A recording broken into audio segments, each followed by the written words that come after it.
always tell the guys, an if statement in production is worth more than a neural network on your laptop. An if statement that's actually affecting sort of business outcomes, is much more useful than. That's a great quote.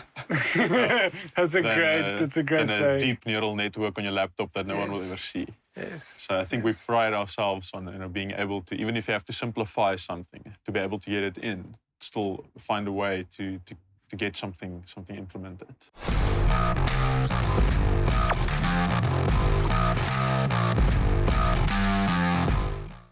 Welcome to another episode of Spatial Edge Industry Insights. Today I'm sitting here with Naude. Naude is from Dynamic Decisioning at F&B, Yes. and we're going to have an interesting discussion basically from his history till anything, I guess, data and AI related. Welcome. Thanks, Pierre. So Naude, maybe give us a little bit of a brief 2-minute or 3-minute of where you come from and kind of who you are and what makes you you. Yes. Cool, yeah. So I grew up in Bloemfontein in the Free State. I then studied actuarial science at the University of the Free State. So I've sort of always had a liking for maths and science. It was a close call between doing engineering and actuarial science, but in the end I decided to go the actuarial science route. Then, after I finished my studies, I moved up to Johannesburg because there aren't many actuarial options in Bloemfontein. I think there's one actuary and he works at the university. And that job is clearly taken. So moved up to Johannesburg. And then I started sort of more the traditional actuarial science career path, which is working in insurance. So I worked at Liberty Life. I worked developing life insurance products. I also worked a bit on the investments side, but within the life insurance context.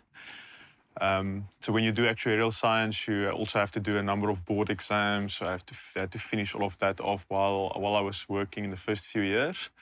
And after, I think it was like 4 years or so in the workplace, I've had my exams done. So I could now say, okay, cool, I'm a qualified actuary.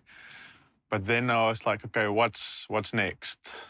I think that was around 2014, 2015. And at that stage, the machine learning world really started to open up to me. I started reading up about it. I did the old Coursera courses on machine learning from that Andrew Ng. Yes. So I did that old course. And that really just sparked my interest in the world of data science and sort of machine learning.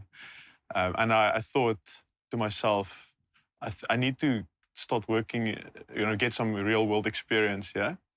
And I just looked around me in the life insurance industry and there's not that much data. You get customers either paying a premium or not, and then you only die once in life insurance. It's not like there's not millions and millions of data points being generated like in some other industries. So I thought I should see if I can actually make a move and get some real world sort of data science experience. I think the life insurers are doing some cool stuff these days, but at that stage I just didn't look like the best option for me. I then happened to meet someone who was starting a data science consulting company in South Africa. So I joined them. And I worked there for about 2.5 years. We've got some really cool data science and machine learning type experience. Then got a good opportunity at F&B in dynamic decisioning, and that's where I've been there now for probably 4.5 years. And yeah, I think I've sort of, although I still see myself as an actuary, I keep all my actuarial certifications and everything up to date, my CPD and all of that stuff. Oh, nice. I feel like work-wise, I'm more on the data science side, sort of spectrum, I'd say. But I mean, I think the actuarial background is super valuable. It really teaches you sort of long-term thinking. Like, if you sell someone a life insurance policy, you need to make sure that you'll be able to keep that financial sort of obligation. These policies can be 30+ years long. It's not something that you can just quickly guess the premium, get it wrong. There's actually lots of maths and rigor that goes into it. So yeah, I think I'm still very sort of happy that I made that choice back in the day to go the actuarial science route. Yeah. So yeah, I actually want to ask you actuarial science versus engineering. Why did you decide engineering, and then why did you decide not engineering? If you can think back in the day, like. I wanted to do anything where I can really do sort of lots of math type stuff, programming, and which led me more on either computer science or engineering. I like the practical aspects of engineering. Like I always like to tinker with stuff, experiment. But I guess in the end, it was such a close call between all of those. And a bunch of my best friends also studied actuarial or decided on actuarial. I think in the end, I was just like, I'm just going to almost stick with this. Go with it, yeah. Like, I think it sets you up skills-wise to anyway do almost anything. It's just a very hard, difficult course. And I mean, if you look at the skills around you in the bank now, or around me in the bank, I mean, there's actually lots of engineers that end up in banking as well. It's more learning problem-solving skills and, knowing how to apply the sort of mathematical sort of skill sets in real-world scenarios. And that's the valuable skill, whether you got there via engineering or actuarial science or, I don't know, economics or computer science. We even have some pure mathematics people. So, I mean, But it's about applying those skills in that environment. You get to know and learn that environment. And if you can solve those problems, well, then you can add value to the organization. Exactly.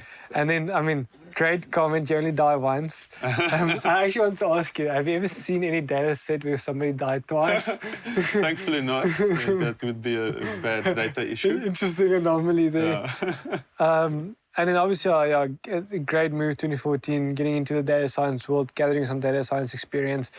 I would say, would you say it's like you kind of mostly as a lead data scientist, or more because you kind of have a team beneath you as well, so you're also in some form managing a data science team and that kind of elements. So how much is it like more management? How much is it more like data sciencey or I guess practically implementation work? Would you say? I guess at this stage it's mostly management. But I like to get my hands dirty when and where I can. Doesn't necessarily lead to anything. But still to have an understanding, I still love tinkering experience. and playing around with stuff. Sometimes I'll try something myself first before giving it to someone to do better. But I mean, I think a big skill that you pick up over the years is knowing how to quickly sense check something that someone has done. Like, I mean, you can get super smart, young data scientists with great ideas and coming up with a seemingly great solution. And just by eyeballing it, you can almost say, hey, but this isn't going to work in the real world. This isn't a Kaggle competition. Yes. Having the ability to guide data scientists sort of on that journey of how do we actually get to something that's implementable and that makes business sense, I think is where you're sort of adding more value these days. That makes a lot of sense to me. It's like you obviously understand the field. When you kind of make recommendations or don't understand something, you've got the ability to quickly figure it out and stand with it because of the context and the background that you've got available.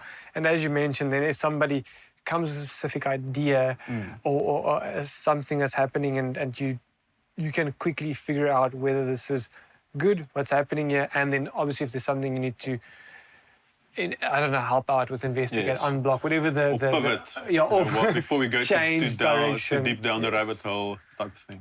No, that's brilliant. How would you say it's different being, I guess, an actuary or being in the actuarial world versus being a data science or being in a data science world versus being more of a managerial position? Like, how do those different roles for you, how were they different? Yeah, I think actuaries have a few fields where they are super specialized. It's like short-term insurance, long-term insurance, investments, pensions. Over the last maybe decade or so, banking is also much bigger now. And they're like seen as technical subject matter experts in those areas. But actuarial science is almost, to me, a combination of a number of skills, almost like, it's almost the intersection of stats economics, maths. There's like a few fields intersecting that you need to really understand to make sense of sort of some of these long-term, I guess, risks and how to appropriately manage these things. But what I think I enjoyed about my data science experience was almost to get to apply the same thinking and skill set into a complete different industry. So, you know, as an actuary in an insurance company, you don't necessarily get to, you know, try to solve a problem for a retailer with, you know, billions of records of sort of basket level sales data who's trying to optimize some models. So it's very similar techniques, and you know, in the end, you're almost trying to do the same thing, but in a different context. So I guess data science is a bit broader in that regard, where actuarial science is super focused on these things where actuaries are seen as sort of the subject matter experts. There's obviously a big regulatory thing as well, where you know you got to get this concept of a statutory actuary who needs to sign off certain actuarial work and some actuarial results, and you know that sort of statutory actuaries take on a lot of personal responsibility almost for insurance companies. So yeah, it's a bit different in that way. You don't, I guess, have something equivalent in the data science machine learning world. But yeah, I think for me, the big thing about just general data science and ML is the variety of so many more problems that you can address with similar tools and similar skill sets. How difficult was it kind of moving from actuary to data science?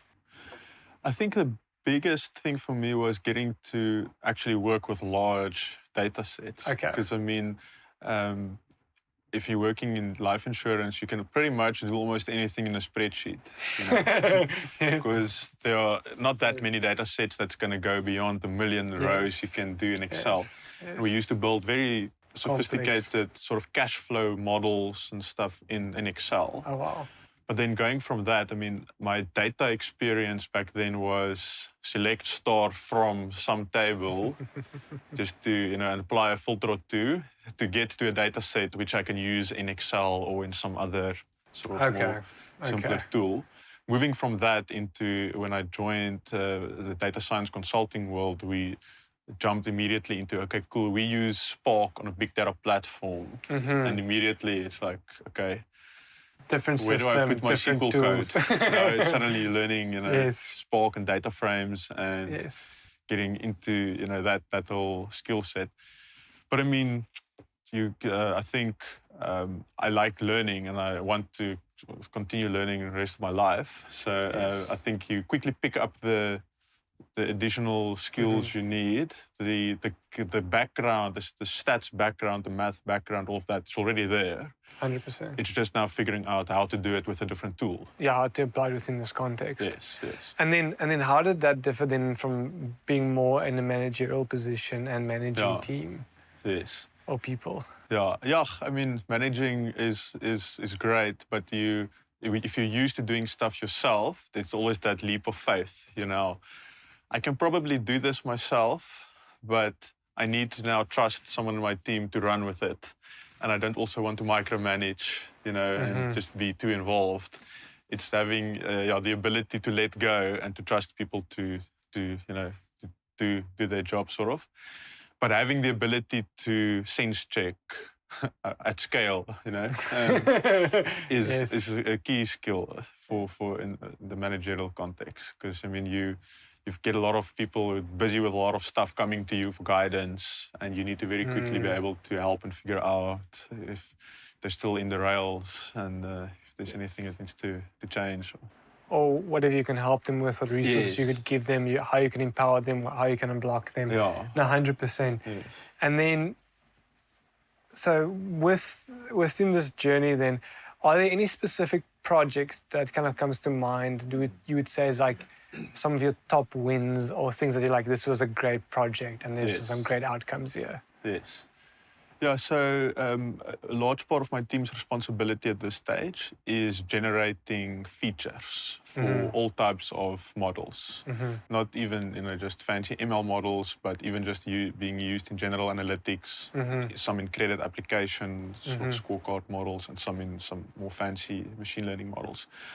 But we've built like a massive feature set based on transactional data. So where customers spend, which has been super powerful in many different models.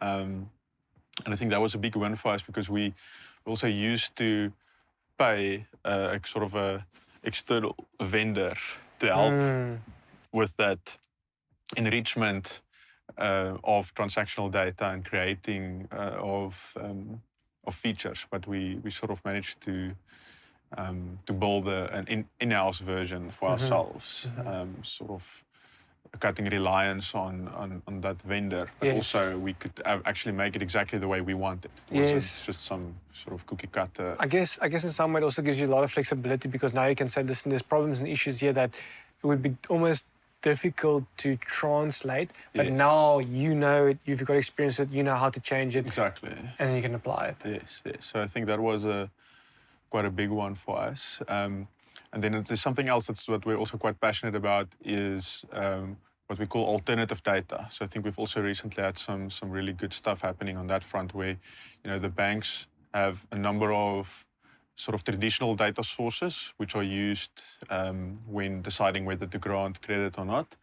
A lot of work that we're doing on sourcing alternative sources of data to be able to give customers loans who would not necessarily have been able to get loans.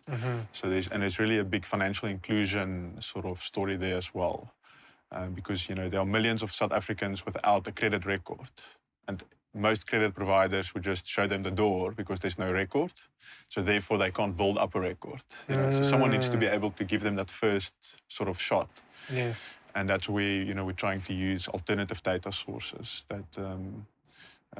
Then you're still able to figure out the kind of a credit score, but in a way that's new or innovative, and then you can still provide essentially people with loans that otherwise they won't be able to have good access to. Exactly. Oh no, that's brilliant, brilliant. So the first part is like kind of building out a proper feature store layer so that the organization can make use of it. I mean, great stuff, because I mean, at the end of the day, if you've got a fantastic layer like that, it means there's a lot less rework, there's a lot of maintained components, if I can say it as such, and then you can easily kind of there's that reuse in organization, and then obviously other people depend on it, and then if you maintain it, I think this is a massive win that you can get out of that. And yes, alternative data source is brilliant in terms of then helping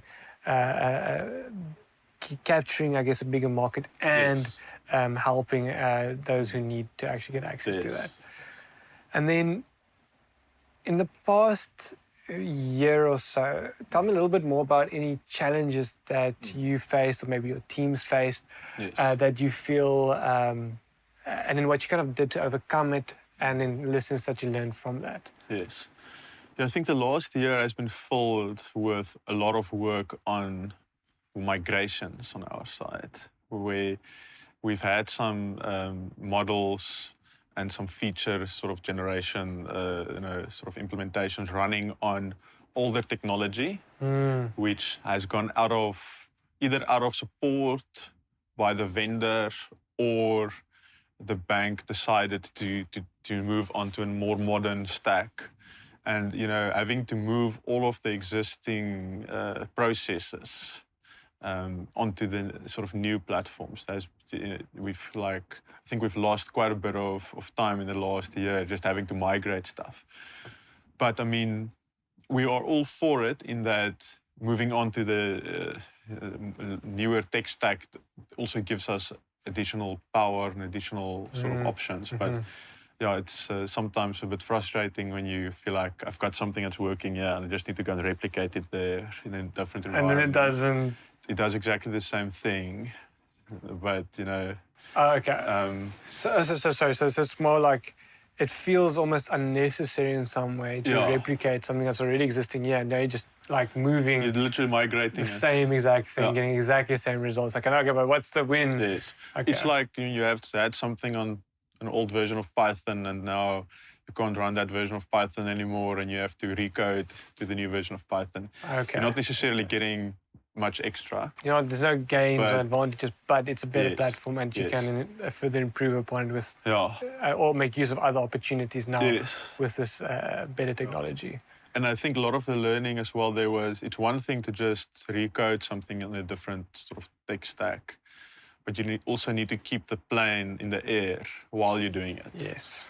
So it's a challenge to get the timing of everything right, because there's operational processes running on this side, which are now moving over to that 100%. side, and making sure that when you hit run on this side and you hit stop on the other side, everything else remains intact. Yes. So that the sort of the project management effort around that has been quite interesting. That sounds like a difficult task, but I mean, in some way, it kind of makes sense because once you go down that route of migrating away from legacy components and building onto newer technology stacks, and then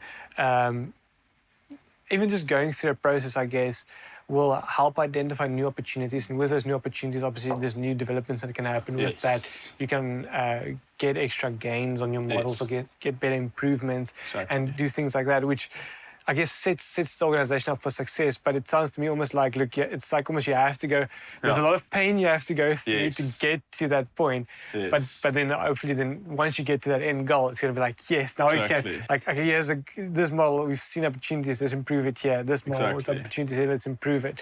And you've got, I guess, improved infrastructure because of all the learnings of the past few years that you can then apply and use. And a lot of this has been sort of cloud type migrations, which also just helps us a lot in having more compute power available 100%. when we need it, when we want it, for the right processes. Because if you just have a finite amount of compute in your own environment, you could have all these competing jobs.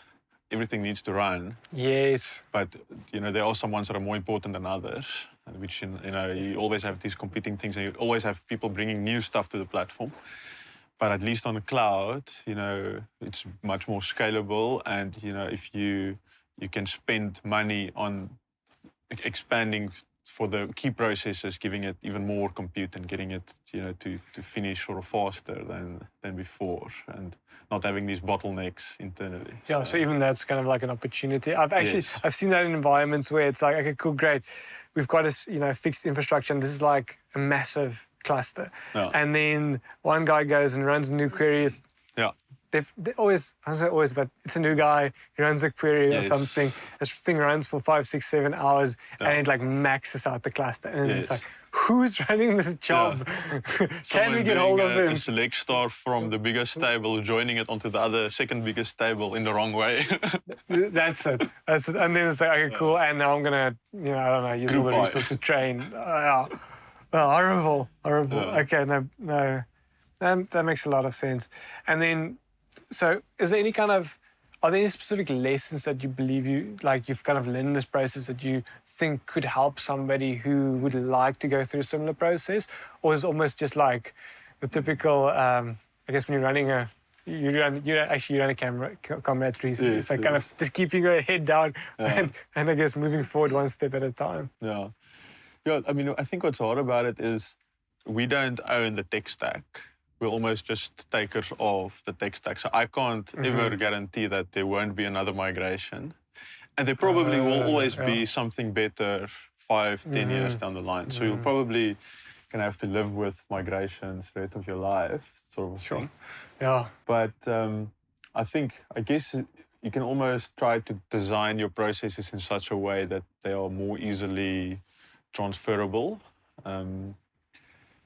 But I guess for us it was just a hard slog, just put your head down and code and get it. Yes, one step at a time. Yes. Just working through it. Yeah, and I mean things like Copilot for coding. I mean, presumably if you in the future need to do some refactoring, changing code base from one language to another, think Hopefully there's a better button that's like automated, like, hey, please run on this latest version of this code. Yeah. Oh, you guys should open this Spark. Now we've got, I don't know, some other new technology that's available.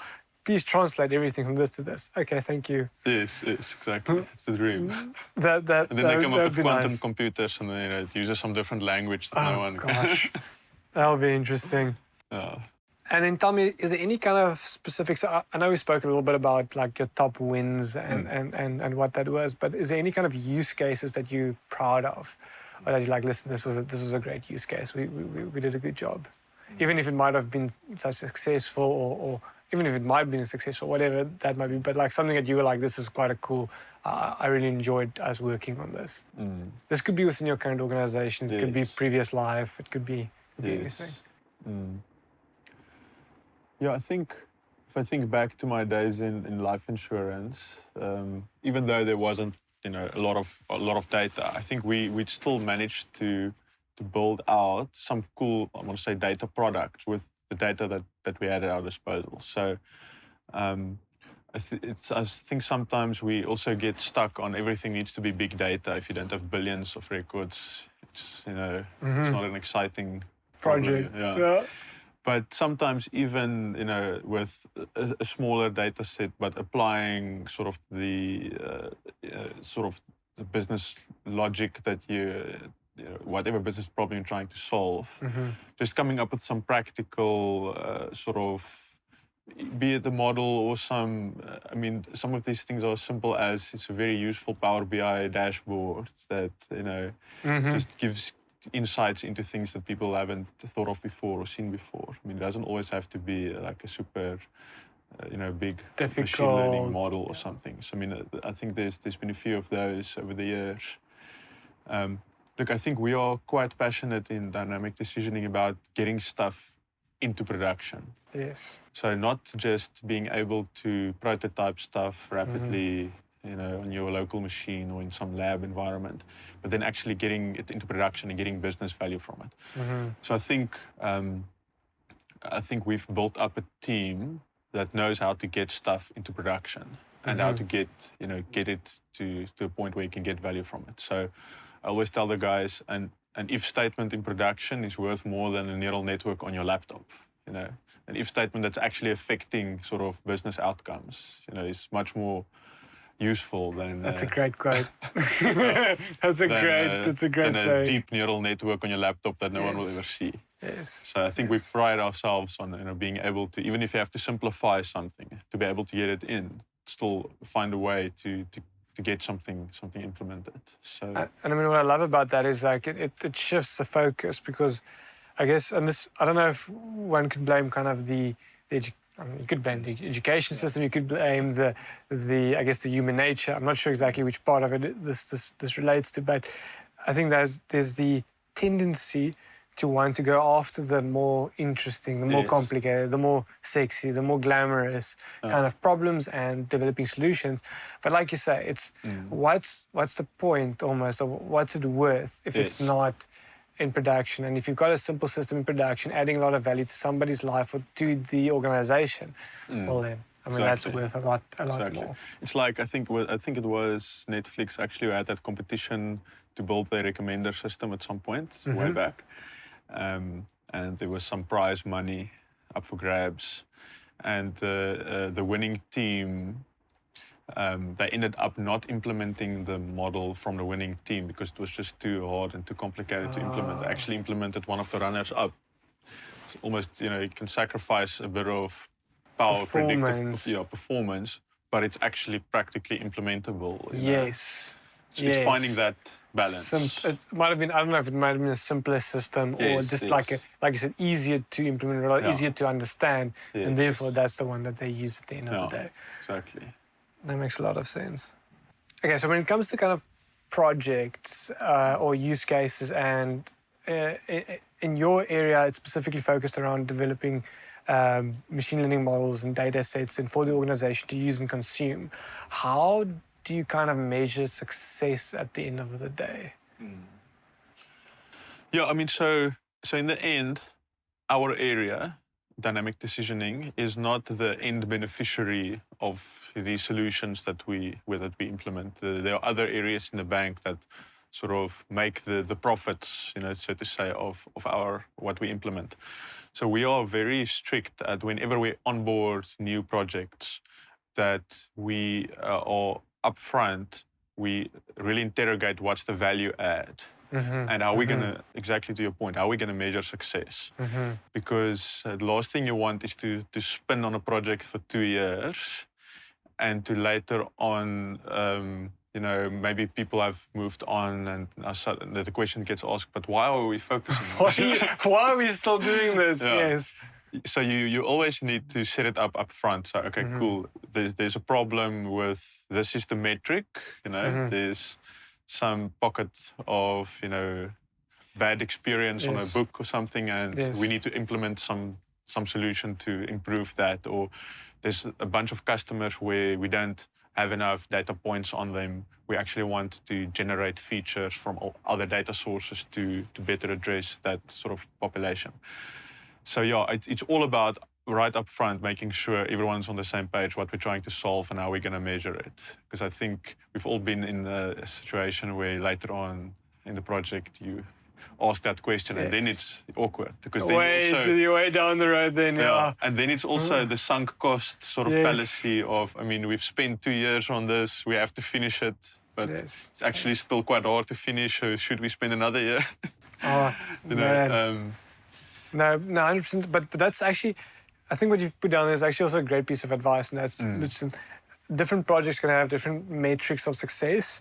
So depending on the project, upfront understanding what that is and obviously adhering to that will help to drive it towards that successful thing. So it's not that there's a specific measurement of success. It almost depends on the use case. And I mean, one could probably generalize and say, look, most of the time it doesn't make more money for the organization, doesn't it?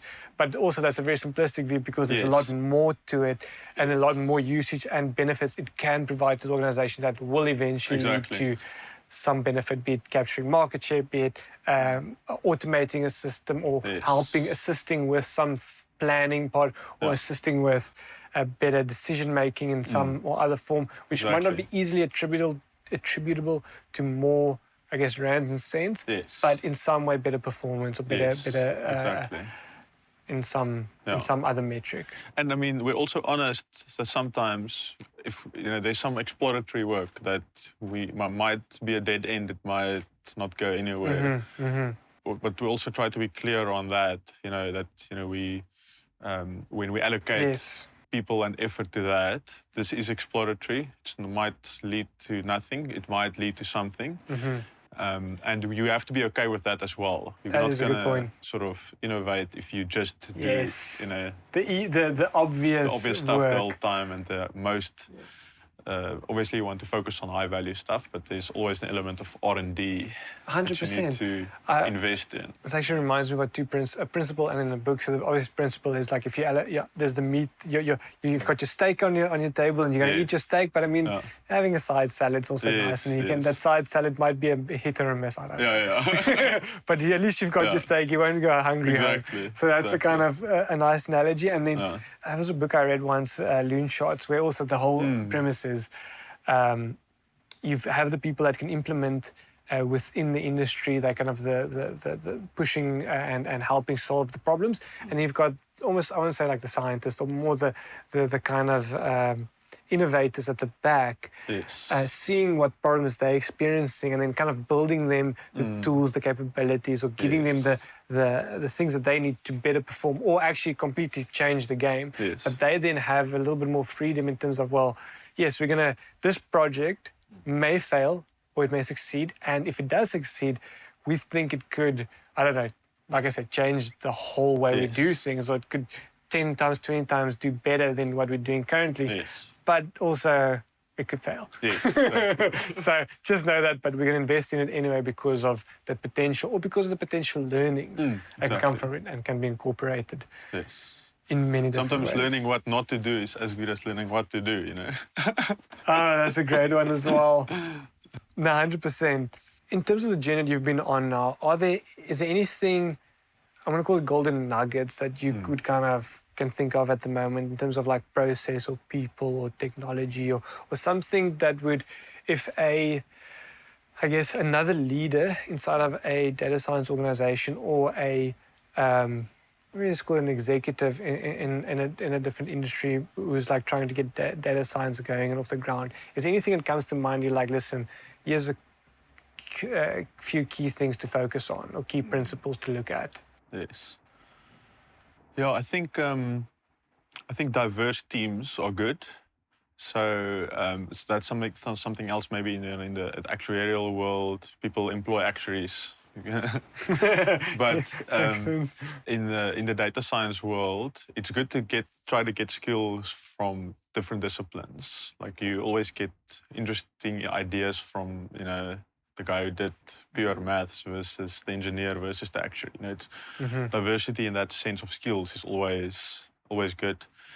What I always tell graduates is that the first few years of working, they must not sort of look down on tasks that they think are just like menial or just like think they're too good to work with this dirty data set that they now need to clean up before it can be used to actually get to a proper use case, because that's part of the process you need to go through to become a well-rounded data scientist. No one starts building ChatGPT, you always start somewhere at the bottom working with some some crummy data set and sort of working your way up. I guess more for sort of data science leaders, that I think it's important to invest in all the skill sets that it's required to make data science work at scale, not just data scientists. Like I think many companies are data scientist heavy, but light on data engineering, ML ops, those types of skills, which is a super scarce skill. But that means you're going to bump up into implementation issues very quickly. You're going to have lots of people with lots of cool ideas and models and not be able to connect the pipes to get the value from it. To make the whole system work. Exactly. So it's very important to have that sort of full sort of stack or spectrum of skills to get to value at scale from these types of solutions. And I think that's partly where we're working with you guys on. I mean, just within my own team, we're also more data sciencey guys, but being able to learn how to stitch it together is definitely a core skill that data scientists need to get. But leaders also need to acknowledge you won't like unicorns who can do it all. You can't just rely on one or two unicorns. You need to have skills in data engineering, in data science, in ML ops, all that stuff. It's a team sport at the end of the day. Exactly. Yeah. This might be an obvious one, but I'm going to ask it anyway. Is there a specific way that, okay, so kind of maybe this context might differ now, but in your organization that you guys are kind of focusing on, there's a lot of almost existing projects, and there's a lot of areas where projects have already been implemented, and obviously it's about improving and figuring out how you can get better at it or moving it from one system to another system. Yeah. Are there times when you guys work on new kinds of projects or new kinds of problems, and how does that get identified? I'm more interested in kind of how it gets identified in an organization, but if that is a thing that you guys kind of do or sometimes focus on. Yeah, look, I think it's almost back to when I said the guys need to be okay to get their hands dirty. Yes. Like, you actually need to find nuggets of stuff that you can actually go and improve on. You need to really go and scratch sometimes, and you need to understand business processes that generates the data that you're working with. So, I mean, you sometimes find that someone figures out that, this type of data coming from the system it's off in some ways. Some things, yeah. And then they go dig deeper just to find that on the actual, core system that generates that data, there's a some potential deficiency or thing there's that can be changed. major improvement or some additional data that you can pull through. I think, you know... So in some way, this is a great way to kind of picture it. So, I mean, an organization is never perfect. Obviously, you perform, you do well, you compete, and as long as you're better than the next guy, I guess then you win, because then you can win the wallets of the customers. But then how do you improve that, and how do you get better, and how do you build better models? One brilliant way is then essentially looking at, well, you have to understand the context of your organization. You have to understand what the people essentially do, kind of work that they do, and you have to understand how you connect with your customers.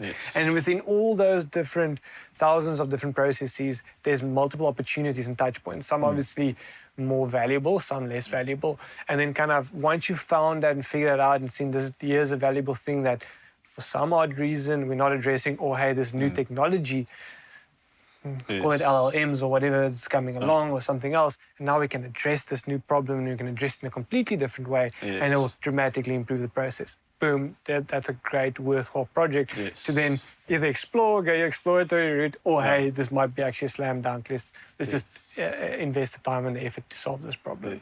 Look, and I think within First Round, there's a big culture of sort of rewarding innovation and finding innovation. So we actually have this program called Innovators, where you can go and log anything that you think has been a meaningful project, or something that you've worked on that you see as innovative. You can log it in this Innovators program, and they've got like a whole bunch of different categories, and they are like large type projects and like more small type nuggets almost. And then there's like a reward ceremony every year. Oh, that's pretty cool. To give people, actually give them prize money for the innovations. So I mean, they would literally go and say, "Cool, our team of 10 people built out this new functionality on the app." And then there's a whole process to go through to show why was it valuable. They need to present to all the execs. If they go through to the sort of final rounds, and then there's a big ceremony, and they get proper prize money for winning Innovators. And what's also nice about it, it's not just the big, massive projects that get up there.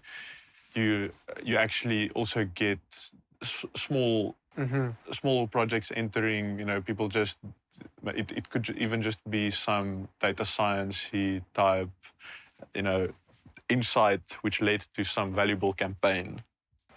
Which might win one of the smaller categories. Yes. But it's still a good opportunity for guys to show that they are, pushing the boundaries and rewarding them for it eventually if they get there. So there's really good innovation culture. Incentive to innovate. Yeah. Since you kind of entered the industry, how do you see it? How have you seen it change, and where do you think it's going? So I think what got me excited back in the day was learning about all these different types of models and things that you get. Like gradient boosted models was like wow for me, and figuring out how random forests work, and the neural networks and all of that. Super exciting to get to know how all of these models work. But that skill, to some extent, is becoming a bit commoditized with all the different tools and auto ML stuff that's out there.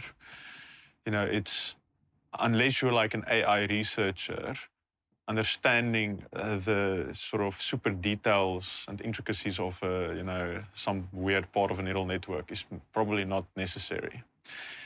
It's more about the value that you can add as a data scientist. Is how do you use that in the business context to add value.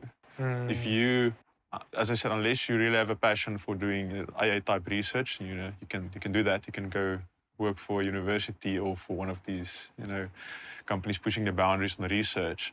But other than that, I think there's bigger gains to be had in focusing on how to use it to practically solve business problems, and how to implement it, and then how to obviously maintain it at scale. So where in the past there was a lot of focus on the techniques, the models, the fancy stuff.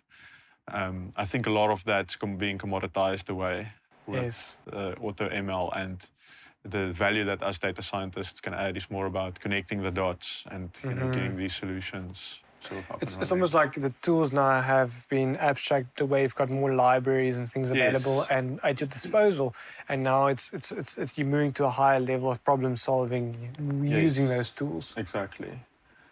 So I think that's sort of a key trend. Look, I think this whole world of large language models surprised me.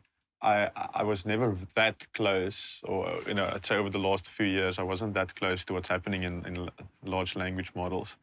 So I think for me it was quite an eye-opener to see this almost step change that recently happened.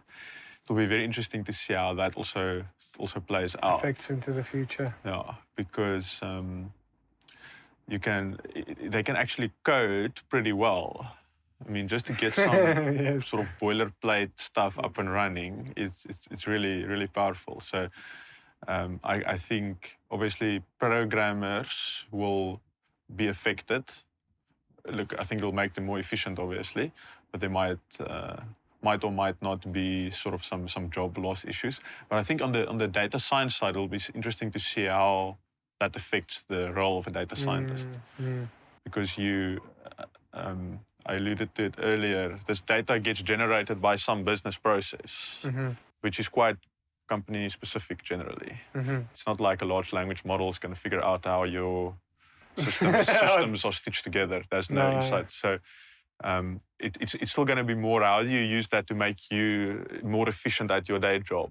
I don't think there's sort of much risk or that big a risk of replacing you as a data scientist, but obviously you need to learn to live with these tools. Yes. How do you use it? How do you utilize it? How do you incorporate it in your everyday life? And I think one of the best hacks I've heard about is basically having a browser tab open and then the ability to just quickly figure out like you would just Google something or just pop a question or a theoretical phrase, not your company's data, a theoretical phrase into ChatGPT or listen, I've got this problem and here's kind of my case. Whatever, you can set up the test case, whatever you need, and then help that evaluate it. And that could save you a day, 2 days, 3 days. Exactly. Or or at least point you in the right direction such that you can solve it a lot quicker than otherwise not. And in that way, yes, you get used to it, you can use it in your life. And then you kind of becoming part of the new culture. Because, I mean, I don't think I've had a time when I haven't spoken to somebody whose child is in primary school and high school, where the children are all using some ChatGPT or some version of it or some one of these models. And I'm like, it's and obviously writing speeches, essays. Just like for example, Toastmasters, the Toastmasters club where people give speeches.